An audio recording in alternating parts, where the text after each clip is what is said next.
Probably when I was about 8 years old, my parents bought a house that was under construction. So I kind of watched this house take shape. And within a year or two, we had a house fire. And kind of as devastating as that was able to watch that happen all over again. And my parents took me to the architect's office, and he actually let me design a house. And that's when the bug bit. I'm Jay Kallos, and I head up architecture at Ashton Woods Homes. I've been doing it now for close to 18 years and cannot imagine a better job. What we're involved with throughout the process at Ashton Woods is we're telling a story from where the place is to what a house in that place is going to be like, to the neighborhood, to the street, to whom the home buyer is going to be. The opportunity again to create a place that people's lives are going to unfold in, is a passion of mine. I think of residential design as kind of like a jigsaw puzzle. You've got all these parts and pieces you've got to put together. You've got parameters that limit the width and the depth and the height. It's a challenge that we thrive on and we love and enjoy.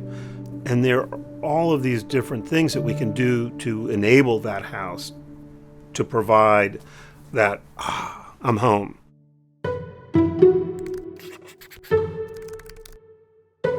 By starting the design process on paper, it's deliberate and it's actual and it's manual. You're physically doing it, and it's also just as easy to take the piece of paper off the desk, roll it up in a ball and throw it away and start all over. So you kind of start with a bubble diagram and you just start allocating spaces, in a house. You're not doing any doors, you're not doing any windows, but you're aggregating all the parts and pieces together, and then you get to a point and you say, oh, I don't have this space, I don't have this sight line. A minute into it and you've realized I've got something here to run with or not. A room has one of 5 purposes: living, eating, sleeping, working, playing. All the parts and pieces have to play each other. You're looking for this rhythm. All of a sudden, the kitchen gets better defined, and the dining area and the entry experience. It's kind of a form follows function. And you do look at sight lines.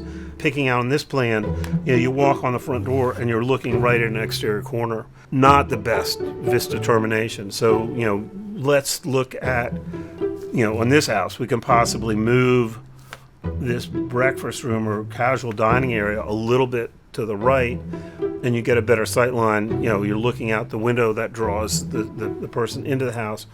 A house should unfold in front of you. When you walk in the front door, you want that house to greet you and to welcome you. You've got scale and you've got proportion and you've got rhythm. It's just this kind of continual improvement process. Okay, what if? And you layer it on, with a lot of these different entities, and the end result is a great house. The interior architecture and the exterior architecture and the continuity of that, the place feels much more real. By getting the inside right, it helps drive the outside. It's a whole entity.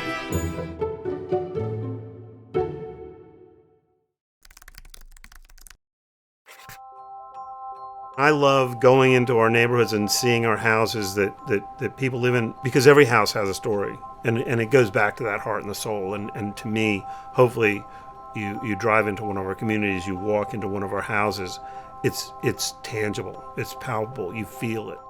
That emotional connection with the place that we call home drove me into architecture. We try to imagine who is going to live there. And really, that is probably the most important part of that design process, is this house is going to make their lives easier, better, happier. They're going to love it. They're going to enjoy it. The best gift, for me, is to see people living in our neighborhoods. We've got company members that live in our houses, so I literally can go in their houses.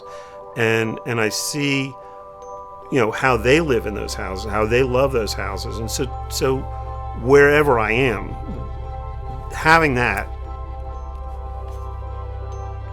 in my heart is what it's all about.